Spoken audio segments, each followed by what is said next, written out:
정권이 처음으로 1%대 성장을 시인했습니다. 제가요, 그렇게 오래 손에 장을 찢어도 2% 안 된다고 이야기를 했는데 지금까지 걱정 말라고 얼마 전에 경제수석이 큰 소리 치더니만 올해 1% 성장을 시인했습니다. 제가 엊그제도 뭐라 했습니까?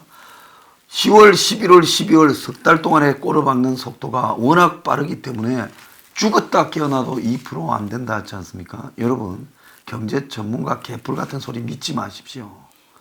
사심 없이 진실로 바라보면 경제 이거 별거 아닙니다.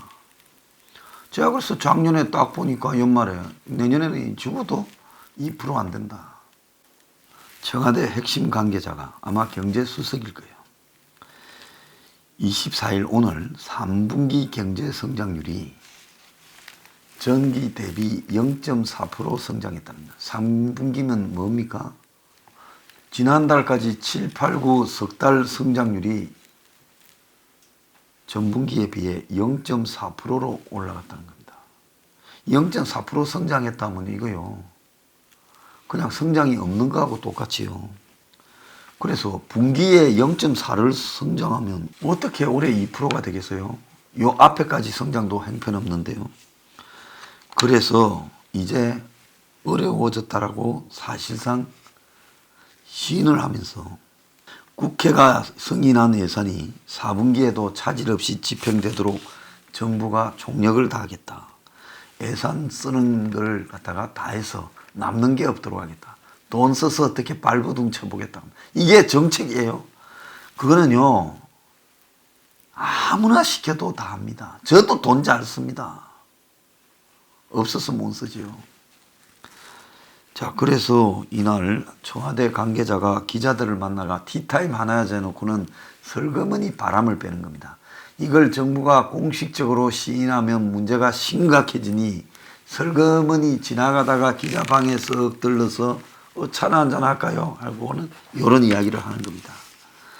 3분기 성장률로 볼 때 올해 총 성장률이 2% 달성하기는 어려워 보이는데 어떻게 보는가 하는 질문에 이렇게 시인하는 답변을 했다고 합니다. 그러면 너는 올해 몇 프로라 보냐? 그건 말 안 했다. 지금 말할 수가 없죠. 1%도 1.9, 1.8이 아니라 1.6, 1.7 이런 식으로 1%확 떨어진 숫자가 될 수 있어요. 3분기 성장률의 정부 기여도가 1.2포인트에서 0.2포인트로 급감했는데 돈 쓸 걸 다 써버려서 3분기에는 정부가 돈을 못 푸니까 이리 돼버린 거 아니냐 물으니까 전분기에 대비해서 마이너스로 가야 급감이지 0.4는 급감이 아니다. 죽어도 거짓말을 해요. 2분기에 1.2% 높은 수치를 기록해 3분기에 0.2%가 올라간 거다. 그래서 전분기에 대비해 0.2% 늘어난 거다. 좀 살짝 맛이 갔습니다. 2분기가 1.2% 높아서 3분기에는 0.2% 올라갔고 정부 기여도가 그렇다는 겁니다. 자, 참 거짓말도 잘하는데요. 1% 성장은 한은이 통계를 작성하기 시작한 1954년 이후 금융위기 때 2009년에 세계가 다 어려울 때 0.7 그리고 IMF가 왔을 때 98년에 마이너스 5.5 그리고 오일 쇼크가 와가지고 그 한국의 대통령도 시해되고 막 그럴 때 80년에 마이너스 1.7 그리고 뭐 이건 별 의미가 없는데 1956년에 0.7 등을 빼놓고는 최저치라는 겁니다. 그러니까 쉽게 말하면 오일 쇼크, IMF 그리고 금융위기 때 수준으로 지금 떨어지고 있다는 겁니다. 자, 그때는 외부적 충격이었지만 이번에는 우리 내부의 원인이 있는 겁니다. 저보고 뭐 한장수가 경제하냐 이러는데요. 작년 말 올 초부터 올해 한국 정부가 절대로 2%못 된다 1% 할 거라고 시종일관 이야기한 사람 저밖에 없을 겁니다. 그만큼 봤으면 좀 믿는 게 나중에 손해를 최소화하는 길일 거라 저는 생각합니다. 어제 한국당에 무슨 놈의 파티를 했대요. 난리가 났습니다. 사람들이 항의했어요. 오후 3시에 한국당의 수서 당협 사무실에 60대 남성이 방문을 했어요. 한국당 지지자라며 청와대 밤샘 농성하러 가는 길에 들렀다며 조국이 그만두면 다 끝난 거냐. 표창장 주고받는 꼴이 너무 보기 싫다 이랬다는 거예요. 저끼리 조국 국면에 잘했다고 표창장 주고 상금도 줬답니다. 한국당은 자세가 틀려먹었다. 그저께 22일 날 의총에서 자기들 의총에서 쾌거를 이뤘다며 조국 TF에 표창장 수여식을 했다는 겁니다. 여상규 의원 등 14명의 전현직 의원이요. 지금 표창장을 받았고 부상은 50만 원짜리 상품금이었다고 합니다. 이게 언론 보도로 알려지니까 지금 당원들이나 지지자들이 지구당으로 전화가 와가 너들 지금 뭐 하는 거냐고 난리가 났다는 거예요. 의원들 전화번호에는 전부 다 문자 항의가 쏟아졌다는 겁니다. 강남을 당협위원장 이 메시지는 조국 물러난 걸 대단한 성취라고 희낙낙거리고 있냐.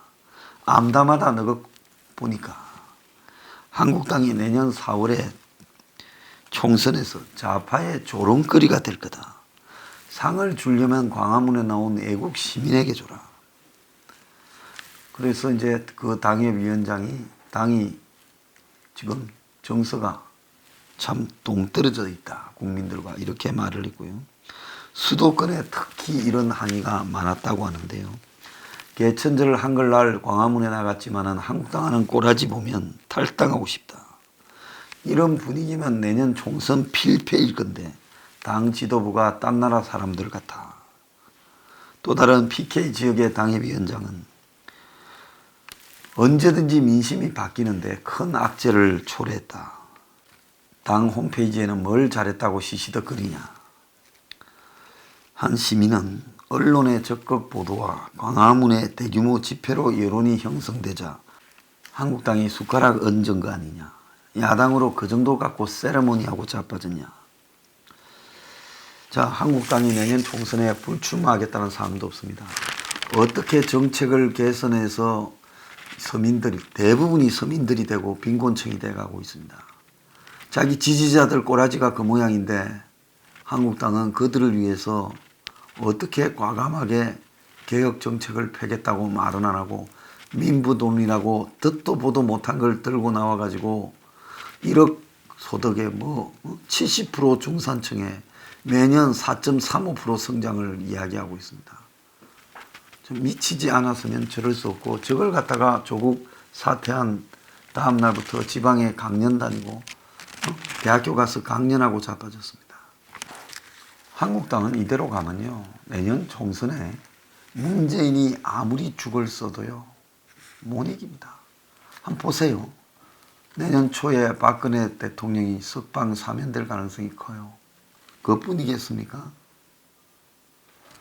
아마 연동형 비례대표제가 통과되면 바른미래당하고 평화당 아류들이 다 합칠 거예요. 정의당 또 있어요.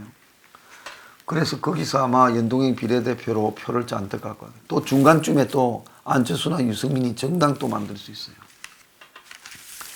자, 한국당이요. 문정권이 워낙 죽을 써서 대패는 안 하겠지만 이러고도 선거에 이길 수는 없는 겁니다. 지금 객관적인 지지율이 저쪽이 저렇게 죽을 써도 저쪽보다 10% 이상 낮은데요. 그런데도 지금 황교안은 조국 아니었으면 집에 벌써 갔습니다. 자, 지금 가나 내년 총선 다음 날 아침에 가나 뭐가 다르겠습니까?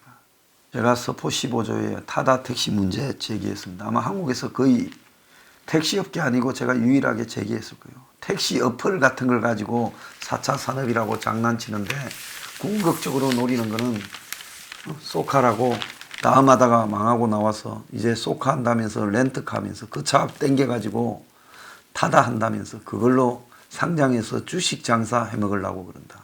택시라는 게 마시간 사업인데 거기서 돈을 어떻게 벌 거라고 뛰어들겠느냐. 택시에서 돈 벌 생각 없다. 진짜 택시에서 승부 보려면 가격을 안 올리고는 못 빼길 거다. 그 서비스를 해주고. 제가 그 이야기를 했습니다. 그런데 어제 택시 기사분 18,000명이 여의도에서 타다 영업 금지를 촉구하며 대규모 집회를 열었습니다. 국토부가 타다와 한마디로 뭔가 짜웅을 해서 그들을 뒤를 봐주면서 그간에 사회적 합의를 하자 한 게 다 거짓말이었다. 이걸 지금 지적하고 있는 겁니다. 그래서 타다가 지금 불법 택시 영업을 하는 데 대해 국회에서 법들이 만들어지고 있는데 11인승 렌트카로 대리기사를 고용하려면 6인 이상 타야 된다. 6시간 이상 빌렸을 때다. 그럼 조건을 내야죠. 그러니까 그렇잖아요. 렌트카를 장시간 빌렸을 때 거기에 렌트카에 아마 최소 시간이 한 6시간 아니에요? 기사를까지 필요했을 때. 그럴 때 영업을 허용해 줘야지 택시처럼 막 그냥 콜 받아서 뛰는 게 무슨 타답니까? 현재 1,400대나 늘려서 슬슬 운영하고 있어요. 그러면서 또 가격은 비싸게 받고 있습니다. 공유경제를 하지만 공유경제는 주인 없이 니도 내도 다 쓸 수 있는 게 주인이지. 타다가 주인이 없습니까? 이정우가 주인 아니에요? 근데 뭔 공유경제예요. 어플만 하면 공유경제입니까?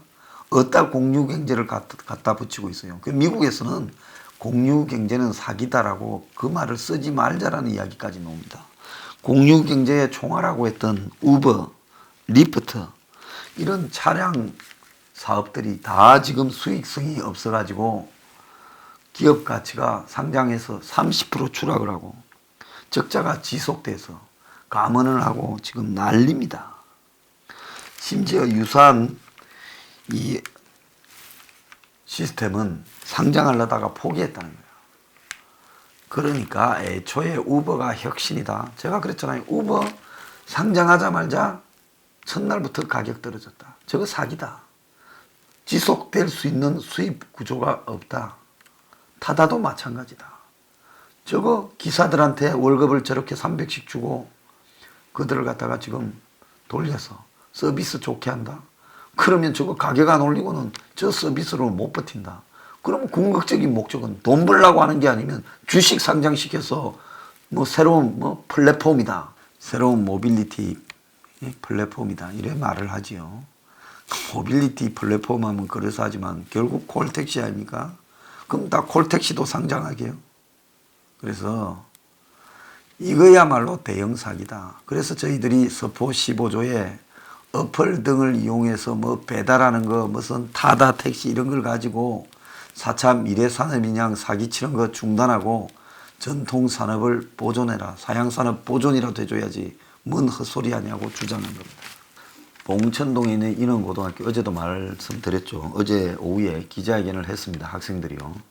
학교 교사들이 지나치게 좌파 사상을 주입하고 강제하니까 수능이 코앞인 고3을 비롯해서 학생 150명이 지지를 밝히면서 어제 떨고 일어나서 고등학생이 사상 최초로 학교 교문 앞에서 기자회견하는 일이 벌어졌습니다. 정치 교사들이 정치적 발언을 해서 학생들에게 특정 사상을 강제하고 있다. 자, 여기에 뭐 일부 학생들, 서울대 학생들도 가세했다는데요. 그래서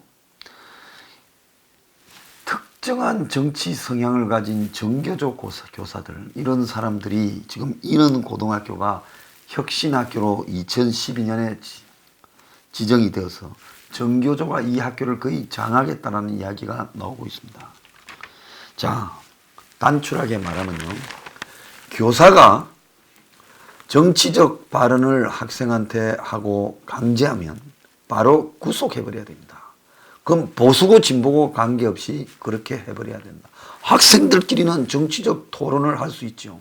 그렇지만 학교는 특정한 정권이나 특정한 정치 사상을 학생들한테 학교에서 교장이나 교감이 교사들이 강제했을 때는 바로 구속시켜버려야 된다는 겁니다.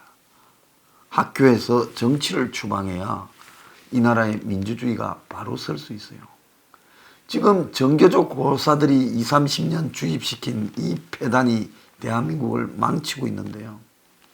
자, 앵그리 블루 서포 15조는 이 내용을 포함하고 있습니다. 반드시 지금 학교에서 정치를 추방시키겠다. 이게 아주 중요한 부분이다. 실천을 하도록 하겠습니다. 그리고 더 나아가서요. 타다 택시니 이런 어플을 이용한 사기꾼들, 이걸 무슨 혁신 사업이라고 다 쫓아내버려야 됩니다. 택시 기사분들의 생존권 투쟁을 적극 지지합니다.